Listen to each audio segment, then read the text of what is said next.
Selamat datang di channel Apa Adanya. Video yang kali ini akan membahas beberapa kemungkinan penyebab kebocoran intake pada mesin BMW M60 B30. Biasanya apabila terjadi kebocoran pada intake, pada saat mesin dinyalakan akan terdengar bunyi fluid seperti ada kebocoran udara pada intake. Dan itu akan terjadi terus-menerus seperti bunyi fluid. Apabila saat di mobil digas atau lepas gas, bunyi fluid itu akan makin keras. Gejalanya seperti itu. Dan saat ini saya akan menjelaskan beberapa hal yang menyebabkan kebocoran pada intake mesin. Kemungkinan pertama ada terjadi kebocoran pada packing intake seperti yang terlihat pada video ini. Apabila mobil sudah berumur, terkadang packing intake ini sudah mulai keras atau sobek, sehingga menyebabkan masuknya udara yang tidak seharusnya ke dalam intake. Gejalanya mesin menjadi sangat boros dan ada bunyi fluid karena ada udara yang masuk dari pinggir packing, sehingga menyebabkan bunyi keras seperti fluid.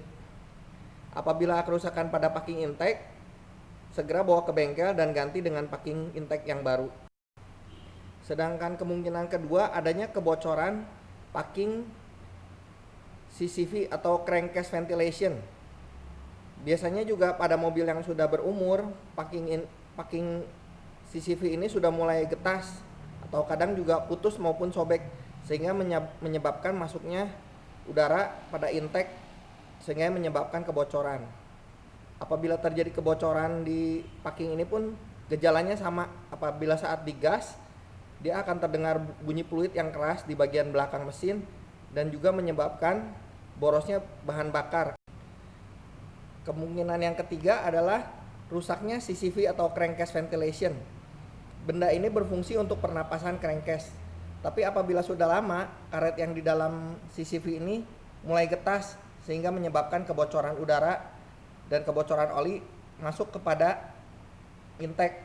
Biasanya apabila CCV ini rusak, di dalam intake banyak sekali terdapat oli mesin.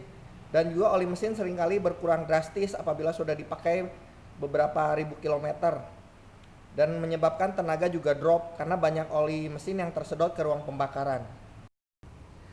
Ada juga kemungkinan lain adalah tidak kencangnya atau kendornya baut yang mengencangkan intake. Apabila itu terjadi cukup dikencangkan saja, maka intake tidak ada bocor.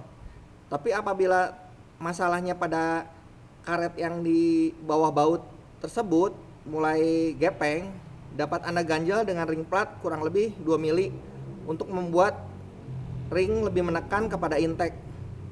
Apabila hal-hal yang tadi sudah dilakukan, biasanya sudah tidak ada kebocoran lagi pada intake dan menyelesaikan masalah kebocoran pada intake.